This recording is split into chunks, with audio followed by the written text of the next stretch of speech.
आज की उर्मिला शहर के बाहरी हिस्से में अपने छोटे से घर में अकेली रहा करती थी। एक रात शहर में बहुत जोर का तूफान आया। जोर जोर से हवाएं और आंधी तूफान के साथ तेज बारिश होने लगी। उन आवाजों को सुनकर कोई भी घबरा जाता, लेकिन उर्मिला घर के सारे खिड़की दरवाजे बंद कर गहरी नींद में सो रही थी। रात के लगभग 12 बजे होंगे कि किसी ने उर्मिला के घर का दरवाजा खटखटाया। दरवाजे के खटखटाने की आवाज सुनकर उर्मिला की नींद खुलती है। आखिर इतनी रात को कौन आया होगा? उर्मिला जाकर दरवाजा खोलती है तो सामने लगभग 26 साल की बेहद सुंदर लड़की को खड़ा देख हैरान रह जाती है। कौन हो बेटा, और इतनी रात को इतने भयंकर तूफान में कहाँ भटक रही हो? चाची, आपने मुझे पहचाना नहीं? मैं आपकी दूर की रिश्तेदार शालिनी। अरे हाँ, बचपन में तुझे देखा था। इतनी जवान हो गई है, कैसे पहचान में आती? लेकिन तू यहाँ क्या कर रही है, और वो भी ऐसी अंधेरी तूफान भरी रात में? उर्मिला की बात सुनते ही शालिनी की आंखों से आंसू बहने लगे। वो फूट फूट कर रोने लगी। ये देखकर उर्मिला को कुछ समझ में नहीं आया और उसने शालिनी का हाथ पकड़कर घर के अंदर आने के लिए कहा। जैसे ही शालिनी घर के अंदर रोशनी में आई, उर्मिला की नजर उसके पेट की तरफ गई, जिसे देखकर ये साफ पता चल रहा था कि वो प्रेग्नेंट है। अरे, तू तो पेट से है। ऐसी हालत में इतने भयंकर तूफान में आधी रात को बाहर भटक रही है। आखिर बात क्या है बेटा? मुझे सब कुछ साफ साफ बता। क्या बताऊं चाची, ये सब जिसकी वजह से हुआ है उसके बारे में बताने में भी मुझे शर्म आती है। मैंने घर वालों की मर्जी के खिलाफ जाकर एक लड़के से शादी कर ली थी, पर वो शादी के 1 महीने बाद ही मुझे छोड़कर चला गया। छोड़कर चला गया का क्या मतलब? क्या उसके साथ कोई हादसा हो गया? नहीं, उसे कोई दूसरी लड़की पसंद आ गई और मेरी प्रेगनेंसी की खबर सुनते ही उसने मुझे बेसहारा छोड़ दिया। उसके बाद मैं अपने घर गई, लेकिन वहाँ पापा ने मुझे घर में कदम तक नहीं रखने दिया। तभी मुझे आपकी याद आई। कोई बात नहीं, कोई बात नहीं। तुमने यहाँ आकर अच्छा ही किया। एक काम करो, तुम आराम करो। वैसे भी ऐसी हालत में इतना घूमना फिरना और इस तरह आधी रात को बाहर भटकना ठीक नहीं होता। प्रेग्नेंट औरत को आधी रात को घर से बाहर नहीं निकलना चाहिए। बुरी आत्माएं उस पर अपना असर दिखा सकती है। और इतना कहकर उर्मिला ने शालिनी को एक दूसरे कमरे में जाकर आराम करने के लिए कहा। लेकिन जैसे ही शालिनी अपने कमरे में जाने लगी, अचानक से उर्मिला ने उसे रोक लिया। एक बात बताओ बेटा, तुम्हारा कौन सा महीना चल रहा है? पेट देखकर तो लगता है कि लगभग 6 महीने पूरे हो गए होंगे। उर्मिला की बात सुनकर शालिनी के होठों पर मुस्कुराहट आ गई। चाची जी, अभी सिर्फ 1 ही महीना हुआ है। शालिनी की बात सुन उर्मिला दंग रह गई। उसे समझ में नहीं आ रहा था कि प्रेगनेंसी के पहले ही महीने में शालिनी की हालत ऐसी क्यों थी। लेकिन फिर उसने बात को नजरअंदाज कर शालिनी को आराम करने के लिए कहा और खुद भी कमरे में जाकर सो गई। अभी कुछ ही घंटे बीते थे कि अचानक से एक बच्चे के बड़े ही अजीबोगरीब बेढंगे तरीके से रोने की आवाजें उर्मिला के घर में गूंजने लगी। उन आवाजों को सुनकर उर्मिला की नींद फिर से खुलती है। ये अचानक बच्चे के रोने की आवाज कहां से आने लगी? उसने उठकर चारों तरफ देखा, पर वहां उसे कोई नजर नहीं आया। उर्मिला घबराते हुए शालिनी के कमरे में गई तो वहां उसे कमरे की दीवार पर एक बेहद खौफनाक साया नजर आया, जिसे देखकर उर्मिला बुरी तरह से घबरा गई। आखिर ये सब क्या हो रहा है? शालिनी, शालिनी उठो! उसने जोर जोर से आवाज देकर शालिनी को जगाने की कोशिश की, लेकिन ऐसा लग रहा था जैसे उसकी आवाज शालिनी तक पहुंच नहीं रही थी। कमरे की दीवार पर एक बहुत बड़ा और बेहद डरावने दिखने वाले इंसान का साया और एक बच्चे के अजीबोगरीब ढंग से रोने और चीखने की आवाजें अब उर्मिला को ज्यादा डराने लगी थी। उर्मिला को शालिनी की चिंता सताने लगी और उसने पूरी ताकत के साथ चीख कर शालिनी को आवाज लगाई, शालिनी! तभी अचानक सब कुछ एकदम पहले जैसा हो जाता है और उर्मिला की आवाज सुनकर शालिनी की नींद खुलती है। क्या हुआ चाची, आप इतनी तेज क्यों चिल्ला रही हैं? अब ठीक तो है ना? अभी अभी मैंने तुम्हारे कमरे में कुछ अजीब सा देखा। तुम ठीक हो ना शालिनी? मुझे यहाँ एक बच्चे के रोने की आवाजें आ रही थी। लगता है आपको मेरी कुछ ज्यादा ही चिंता हो गई है। आपने मेरी प्रेगनेंसी के बारे में कुछ ज्यादा ही सोच लिया होगा। मैं एकदम ठीक हूँ, आप आराम से सो जाइए। इतना कहकर शालिनी ने उर्मिला को फिर से अपने कमरे में जाने के लिए कहा और खुद भी जाकर सो गई। पर अब उर्मिला की आंखों से नींद गायब हो चुकी थी।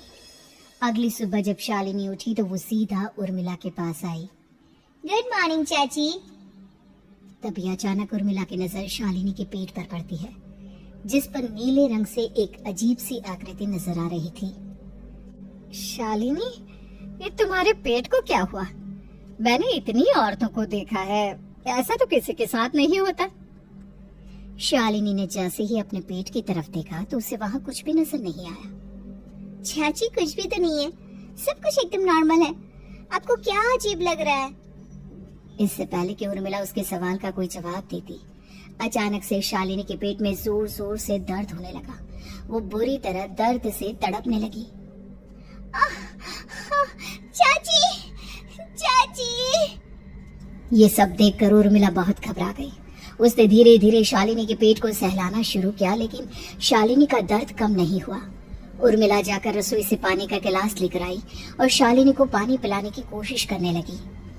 ले बेटा, पानी पी ले, तुझे आराम मिलेगा। ले ले। नहीं चाची, मुझे बहुत तेज दर्द हो रहा है। अरे थोड़ा पी ले बेटा।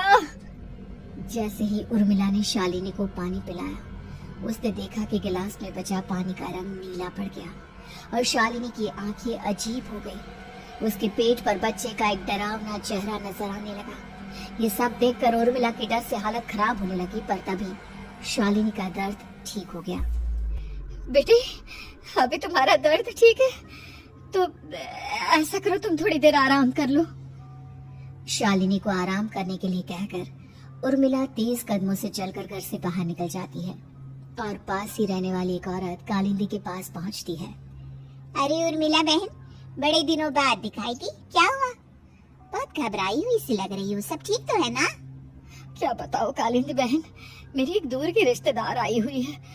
वो पेट से है और उसके साथ ना अजीब अजीब चीजें हो रही है। अब उर्मिला सारी बात कालिंदी को बताती है, जिसे सुनने के बाद काले जादू और तंत्र विद्या की माहिर कालिंदी एक ताबीज बनाकर उसे देती है। बहन, मुझे शालिनी पर किसी बुरी आत्मा का साया लगता है। ये ताबीज ले जाओ, आज रात को 12 बजे उसे पहना देना, फिर सब ठीक हो जाएगा। उर्मिला ताबीज लेकर घर वापस आती है और अब आधी रात के होने का इंतजार करने लगती है। जैसे ही आधी रात होती है, वो नींद में सोई शालिनी को ताबीज पहना शांति से अपने कमरे में आकर अपने पलंग पर लेट जाती है। अब सब ठीक हो जाएगा, ये सोचकर उर्मिला शांति की एक सांस ही लेती है कि तभी अचानक उसकी आंखों के सामने कुछ ऐसा आता है जिसे देखकर उर्मिला डर से चीखने लगती है। तुम कौन हो? कौन है तुम? जाओ यहाँ से, जाओ जाओ यहाँ से। तभी उर्मिला की एक जोरदार दर्द भरी डरावनी चीख वहां पर गूंज गई। उर्मिला की आंखों के सामने एक बच्चा खड़ा हुआ था, जिसका पूरा शरीर किसी बूढ़े की तरह नजर आता था, लेकिन मुंह किसी नवजात बच्चे की तरह था। उसकी आंखें गुस्से से लाल थी और वो घूर घूर कर उर्मिला की तरफ देखा जा रहा था।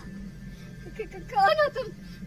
कौन हो? उर्मिला के चीखते ही वो बच्चा जोर जोर से रोने लगा। घबराकर उर्मिला ने अपने हाथों को अपने कानों पर रख लिया। उसकी समझ में नहीं आ रहा है कि आखिर ये सब उसके साथ क्या हो रहा है। कौन हो तुम? कौन हो? क्या चाहते हो मुझसे? जाओ जाओ यहाँ से, आखिर तुम हो कौन? तभी अचानक से उर्मिला के पूरे घर में लाल रंग की रोशनी फैल गई। वो बच्चा धीरे धीरे कदमों से चलता हुआ उर्मिला की तरफ बढ़ने लगा। किसी नवजात पैदा हुए बच्चे के जैसे उसके रोने की आवाज अब उर्मिला के कानों में गूंज रही थी। लेकिन कुछ ही सेकंड में वो चुप हो गया और उसने बेहद खतरनाक आवाज में उर्मिला के सवाल का जवाब दिया। मैं वो हूँ जो अब तक पैदा नहीं हुआ, लेकिन जब मैं पैदा हो जाऊंगा तो वो होगा जो अब तक कभी नहीं हुआ। क्या कहना चाहते हो तुम? ऐसा क्या हुआ जो अब तक नहीं हुआ? तबाही होगी, तबाही। सब कुछ खत्म हो जाएगा और ये जो लड़की मुझे जन्म देने वाली है, मैं उसका खून पी जाऊंगा, सारा खून।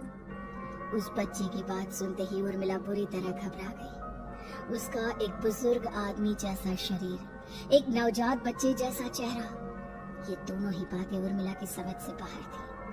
तभी वो बच्चा अचानक गायब हो गया। घर का माहौल फिर से पहले जैसा हो गया। लाल रंग की रोशनी भी अब गायब हो चुकी थी। उर्मिला दौड़कर शालिनी के कमरे में पहुंची, जहां वो गहरी नींद में सोई हुई थी, पर उसके गले का ताबीज गायब हो चुका था। उठो उठो शालिनी, उठो बेटा, मुझे तुमसे जरूरी बात करनी है। अरे चाची क्या हुआ? इतनी रात को आप परेशान क्यों कर रही हैं? सब ठीक है ना? अभी जब तुम सो रही थी ना, तो मैंने तुम्हारे गले में एक ताबीज पहनाया था। कहाँ गया बेटा, बताओ मुझे। शालिनी ने चारों तरफ अपनी नजरें घुमाकर देखा, लेकिन वहां पर कोई ताबीज नहीं था। वह हैरानी से उर्मिला के चेहरे की तरफ देखने लगी। उसे समझ में नहीं आ रहा था कि आखिर उर्मिला किस ताबीज के बारे में बात कर रही थी। नहीं चाची, यहाँ कोई ताबीज नहीं है। लगता है आपने कोई बुरा सपना देखा है। मैंने कोई बुरा सपना नहीं देखा। खैर छोड़ो, तुम अब सो जाओ, कल सुबह बात करते हैं। डर और घबराहट की वजह से उर्मिला की आंखों से नींद तो जैसे बिल्कुल गायब हो गई थी। अगली सुबह उर्मिला बिना कोई देर किए गांव के बाहर एक छोटी सी झोपड़ी में रहने वाले बूढ़े पंडित के पास पहुंची। पंडित जी, मेरी मदद कीजिए। अरे आओ आओ उर्मिला, क्या हुआ? सब ठीक तो है ना? क्या बताओ पंडित जी, बहुत बड़ी मुसीबत है। मेरी दूर की एक रिश्तेदार लड़की पेट से है और उसके साथ बहुत डरावनी चीजें हो रही है। कल रात को तो एक अजीब सा दिखने वाला बच्चा मेरी आंखों के सामने आकर खड़ा हो गया था। ये तुम क्या कह रही हो? मुझे साफ साफ बताओ कि आखिर तुमने क्या देखा? उर्मिला ने अपने साथ हुई बीती रात की पूरी घटना पंडित जी को बताई, जिसे सुन पंडित जी के माथे पर चिंता की लकीरें उभर आई। अनर्थ होने वाला है, अनर्थ। बरसों पहले भी उस हैवान ने एक लड़की के पेट से जन्म लिया था और उसके बाद उस शहर को पूरी तरह से तबाह कर दिया। कैसी विपदा पंडित जी, कैसे बात कर रहे हैं आप? बताइए मुझे, और इसका उपाय क्या है? इसका उपाय तो है, लेकिन बहुत कठिन है। हो सकता है कि उस उपाय को करने के दौरान तुम्हारी जान भी चली जाए। मुझे मेरी जान की कोई परवाह नहीं, पर आप जिस तबाही के बारे में बात कर रहे हैं, बस वो नहीं होनी चाहिए। लाखों लोगों की जान बचाने के लिए मैं कुछ भी करूंगी। तो ठीक है, मेरी बात ध्यान से सुनो। बरसों पहले एक भयानक तांत्रिक ने अपनी तंत्र क्रिया के जरिए एक मासूम लड़की के साथ रिश्ता बनाकर उसके पेट से जन्म लिया था। इस तरह से वो अपने जैसे लोगों की संख्या इस दुनिया में बढ़ाना चाहता था। आपके कहने का मतलब है कि शालिनी के पेट से भी उस शैतान को जन्म लेना है, इसलिए उसने उसके साथ ये सब किया है। ठीक पहचाना तुमने। अब मैं तुम्हें एक ऐसा सिंदूर दूंगा जिसे तुम्हें ले जाकर उस लड़की के पेट पर लगाना होगा। क्या ऐसा करने से सब कुछ ठीक हो जाएगा? नहीं उर्मिला, ये सब इतना आसान नहीं। उस लड़की के पेट पर सिंदूर लगाने के बाद तुम्हें उसका पेट काटकर उस हैवान को बाहर निकालना होगा। नहीं पंडित जी, मैं ये सब नहीं कर सकती। मैं भला एक जिंदा लड़की के पेट को अपने हाथों से कैसे काट सकती हूँ? अगर तुमने ऐसा नहीं किया तो कुछ ही दिनों में वो हैवान उस लड़की के शरीर से जन्म लेगा और उसके शरीर के सारे खून को पीकर अपनी ताकत को बढ़ाएगा। उसके बाद वो धीरे धीरे इस पूरे शहर को तबाह कर देगा। यहाँ पर कोई जिंदा नहीं बचेगा। लेकिन अगर मैं उसके पेट को काट दूंगी तो क्या वो जिंदा बच पाएगी? अगर शालिनी को कुछ हो गया तो, अगर उसकी मृत्यु हो गई तो? ऐसा कुछ नहीं होगा उर्मिला, तुम्हें अपने मन को पक्का करके ये काम करना ही होगा। सिंदूर लेने के बाद उर्मिला झोपड़ी से बाहर निकलने ही वाली थी कि तभी पंडित जी ने उसे पीछे से आवाज देकर रोका। उर्मिला, उस लड़की का पेट काटकर हैवान को बाहर निकालना ही काफी नहीं होगा। तुम्हें ध्यान रखना होगा कि ये सब करते हुए उस बच्चे का जो आधा बूढ़े का शरीर है उस पर सिंदूर की एक बूंद भी ना लगने पाए, क्योंकि अगर ऐसा हुआ तो वो तुम्हें और बाकी सबको कच्चा खा जाएगा। पंडित जी की बात सुन उर्मिला की आंखें फटी रह गई और उसके शरीर में डर की लहर दौड़ गई। फिर भी उसने हिम्मत की। ठीक है पंडित जी, मैं पूरी कोशिश करूंगी कि मैं उस हैवान को वहीं के वहीं खत्म कर पाऊं। इसके बाद उर्मिला तेज कदमों के साथ घर वापस आती है। दिन बीतता है, रात का अंधेरा छाने लगता है।